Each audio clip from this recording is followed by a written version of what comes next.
آپ کا اگر آرمی چیف کنٹروورشل ہے، آپ کا چیف جسٹس کنٹروورشل ہے، تو کیا ملک ہے پھر یہ؟ کس طرح ملک چلے گا یہ؟ پھر کس طریقے سے ہم اپنی حفاظت کریں گے، اپنے ملک کی سالمیت کی حفاظت کریں گے؟ پہلے سیاست سیکھو۔ اس ملک کو تم لوگوں نے کیا بنا دیا ہے؟ اس کے ماحول کو تم نے پراگندہ کر دیا ہے، اس سیاست کو تم نے کالا کر دیا ہے۔ اب کہاں جائے گا پاکستان؟ مجرم ہوں گے اس ملک کے، اس جمہوریت کے اور اس پارلیمان کے۔ کیا آپ کو اتنی ساری بات سمجھ نہیں آتی؟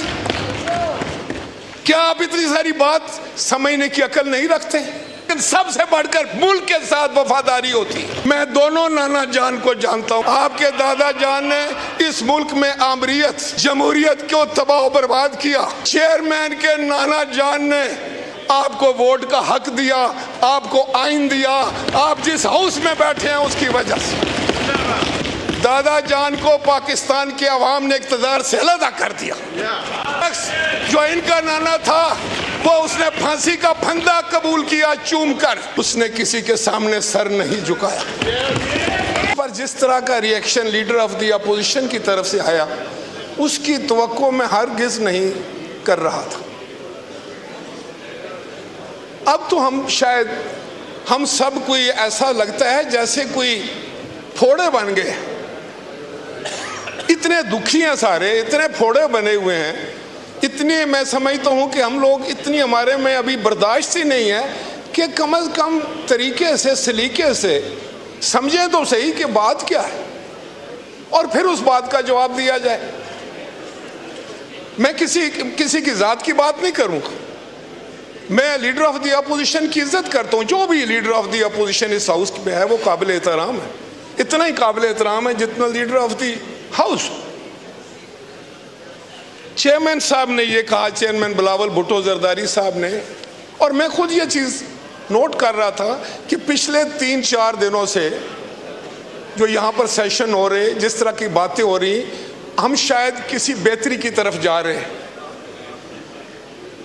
کم از کم میں یہ سمجھ رہا تھا کہ بہت یہ خوش آئند بات کہ جب آپ نے، جس طرح خواجہ آصف صاحب نے کہا کہ جب کمیٹی کی بات ہوئی، ماحول کو بہتر کرنے کی بات ہوئی، پارلیمان کے اندر جو اگر کوئی آیا، کسی نے یہاں سے لوگوں کو گرفتار کیا، سب نے اکراس دی لائن جو ہے اس کو کنڈیم کیا، اس کے بارے میں اپنے تعصف اور تحفظات کا اظہار کیا۔ تو میں یہ سمجھ رہا تھا کہ حالات شاید بہتری کی طرف جا رہے ہیں، اور چیئرمین صاحب نے آ کر صرف آپ سے یہ سوال کیا کہ جب کہ ماحول بہتر ہو رہا تھا، اس ماحول میں یہ جو ٹویٹ آیا ہے، جو بیان آیا ہے، اس کی تحقیق ہونی چاہیے کہ کیا آپ کے بانی چیئرمین نے، پارٹی کے بانی نے یہ بیان دیا ہے یا نہیں ہے۔ اگر یہ بیان نہیں دیا انہوں نے، اور اگر یہ کوئی بیان آیا ہے تو یہ کوئی سازش ہو سکتی،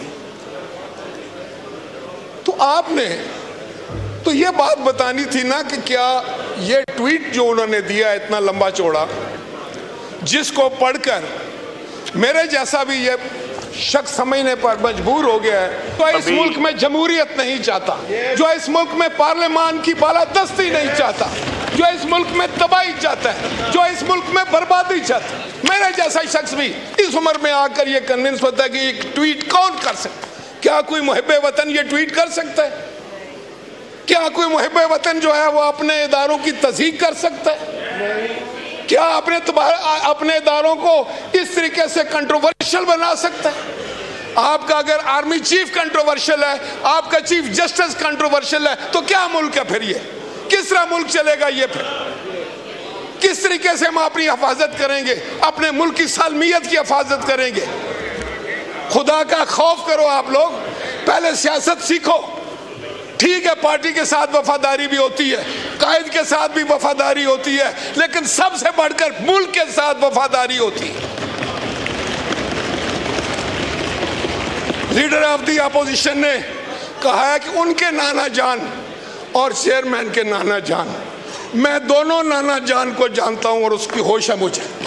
اگر آپ مجھ سے پوچھتے ہیں تو میں آپ کو بتانا چاہتا ہوں کہ آپ کے نانا جان نے اس ملک میں آمریت کی، دادا جان، آپ کے دادا جان نے اس ملک میں آمریت جمہوریت کو تباہ و برباد کیا، اور چیئرمین کے نانا جان نے آپ کو ووٹ کا حق دیا، آپ کو آئین دیا، آپ جس ہاؤس میں بیٹھے ہیں اس کی وجہ سے آپ کے دادا جان کو پاکستان کے عوام نے اقتدار سے علیحدہ کر دیا، اور وہ شخص جو ان کا نانا تھا وہ اس نے پھانسی کا پھندا قبول کیا چوم کر، اور جمہوریت کے لیے، آزادی کے لیے، پارلیمنٹ اور آئین کے لیے اس نے کسی کے سامنے سر نہیں جھکایا۔ آج جو کچھ بھی ہے، آج اگر اس ہاؤس کے پاس کچھ اختیارات ہیں جو جنرل مشرف نے چھین لیے تھے، تو وہ اختیارات چیئرمین بلاول بھٹو کے والد گرامی آصف علی زرداری کی وجہ سے۔ میں نے آپ کی 2-3 نسلوں کے ساتھ سیاست کی، مجھے علم ہے کہ یہاں کیا کیا ہوتا رہا ہے، لیکن خدا کے لیے آپ بھی سمجھ جاؤ، آپ جس ڈگر پر چل رہے ہیں وہ خطرناک ہے۔ چیئرمین نے آپ کو یہی بتایا ہے کہ جس طرف آپ کا رخ ہے، جس سڑک پر آپ جانا چاہتے ہیں، وہ تباہی اور بربادی ہے، اس میں آپ کو کچھ نہیں ملے گا، بلکہ آپ مجرم ہوں گے اس ملک کے، اس جمہوریت کے اور اس پارلیمان کے۔ کیا آپ کو اتنی ساری بات سمجھ نہیں آتی؟ کیا آپ اتنی ساری بات سمجھنے کی عقل نہیں رکھتے؟ اب میں نہیں کہہ رہا کہ آپ کیا کرتے رہے اور آپ کے ساتھ کیا ہو رہا ہے۔ آپ کا یہی چیئرمین کہتا تھا کہ فلاں کو میں مونچھوں سے پکڑ کر جیل میں ڈال دوں گا۔ آپ کا یہی چیئرمین کہتا تھا کہ کل تم چلو، پرسوں یہ بھی جائے گا اور میں ڈالوں گا۔ وہ یہ نہیں کہتا تھا کہ نائب سے ڈلواؤں گا۔ یار خدا کا خوف کرو، اس ملک کو تم لوگوں نے کیا بنا دیا ہے، اس کے ماحول کو تم نے پراگندہ کر دیا ہے، اس سیاست کو تم نے کالا کر دیا ہے۔ اب کہاں جائے گا پاکستان؟ اس لیے میں کہتا ہوں کہ پاکستان کے 25 کروڑ لوگوں کو اب میں سمجھتا ہوں متحد ہو کر کھڑا ہونا پڑے گا، اور یہ جو آپ سیاست میں گند لے کر آئے ہیں اور باز نہیں آ رہے، میں نے ہر ممکن کوشش کی۔ میں آج بھی کسی جگہ یہ پیغام دے کر آیا تھا کہ اس وقت ملک کو صرف ہم آہنگی کی ضرورت ہے، ایک دوسرے سے محبت کرنے کی ضرورت ہے، ایک دوسرے کا ہاتھ پکڑنے کی ضرورت ہے، ایک دوسرے کا ساتھ دینے کی ضرورت ہے پاکستان کے لیے۔ لیکن آپ تو نفرتیں بیچنے والے لوگ ہیں، آپ تو نفرتیں پھیلانے والے لوگ ہیں، آپ تو جان بوجھ کر اگر اچھا ماحول ہو تو اس کو خراب کرنے والے لوگ ہیں۔ کس طرح یہ پارلیمان چلے گا؟ جگزئی صاحب آپ بتائیں، آپ آئین اور قانون کی بات کرتے ہیں، ان رویوں سے آئین اور قانون مضبوط ہوگا، پارلیمان مضبوط ہوگی؟ آج 25 کروڑ عوام ایک طرف، ان کی تو کوئی بات نہیں ہوئی۔ کتنی دفعہ انہوں نے مہنگائی پہ بات کی ہے، بے روزگاری پر بات کی۔ جب تم لوگ تھے حکومت میں، تم نے کہا تھا کہ 1 کروڑ نوکریاں، کدھر گئی؟ 50 لاکھ گھر، اور یہ سبز پاسپورٹ کی بڑی عزت ہوگی، گرین کی، پاکستان اوپر جائے گا، اوپر جائے گا۔ کدھر گیا؟ کہاں گیا پاکستان؟ کس حالت میں چھوڑا ہے پاکستان کو؟ یاد رکھو، یاد رکھو، اگر آپ اس کا ماحول خراب کریں گے، ہاؤس کا، پاکستان کا ماحول خراب کریں گے۔ آپ کو شاید یہ وہم ہو گیا ہے کہ آپ نے 9 مئی کا اتنا بڑا سانحہ کیا، آپ نے ہمارے شہیدوں کی تضحیق کی۔ میں سب سے زیادہ دکھی ہوں کہ میں یہ سمجھتا ہوں، میرا یہ کہنا ہے کہ ہم جو لوگ ہیں، ہم پاکستان کا بازو شمشیر زن ہے۔ ہمارے سینے پر، میری تحصیل کے سینے پہ 2 نشان حیدر، کیپٹن محمد سرور شہید اور سوار محمد حسین شہید۔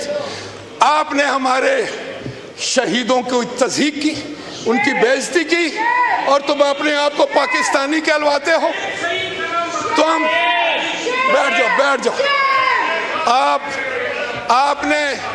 آپ نے جا کر GOH کے اوپر حملہ کیا، آپ نے ہندوستان کو خوش کیا، آپ نے جہازوں کو آگ لگائی، آپ کور کمانڈر کے گھر پر حملہ ہوئے۔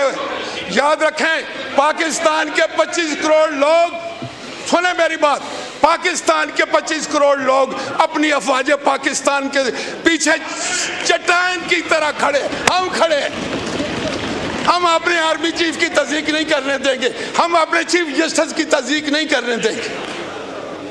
یہ کیسے ہو سکتا ہے کہ آپ آرمی چیف کی تصدیق کریں، اس کو کنٹروورشل کر دیں، آپ چیف جسٹس کو کنٹروورشل کر دیں، تو سارا نظام ہی تباہ کرنا چاہتے ہیں۔ اس سے بڑھ کر پاکستان کے خلاف کون سا سازش ہو؟ کس کی بولی بولتے ہو تم لوگ؟ آج آپ کو جواب دینا پڑے گا، ہم پوچھیں گے۔ اور چیئرمین نے آپ کو یہ کہا تھا کہ کیا یہ ٹویٹ آپ کے چیئرمین نے کیا ہے؟ آپ اٹھ کے بتاؤ کہ کیا ہے یا نہیں، بس یہ سوال ہے میرا۔ جناب اسپیکر،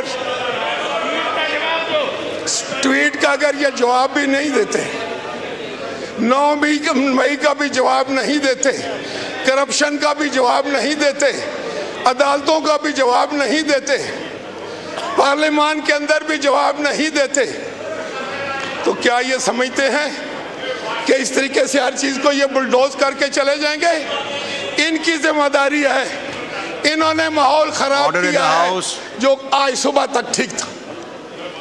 اس کمیٹی سے بہتر کام لیا جا سکتا تھا، کنسنسس بن سکتا تھا، لیکن تم لوگ کنسنسس کے دشمن ہو، تم لوگ پاکستان کے دشمن ہو، تم لوگ ہمارے امن کے دشمن ہو، تم لوگ پاکستان کے عوام کے مفادات کے دشمن ہو، تم لوگ جمہوریت کے دشمن ہو، تم پارلیمان کے دشمن ہو، اور تم آئین کے دشمن ہو۔ شکریہ۔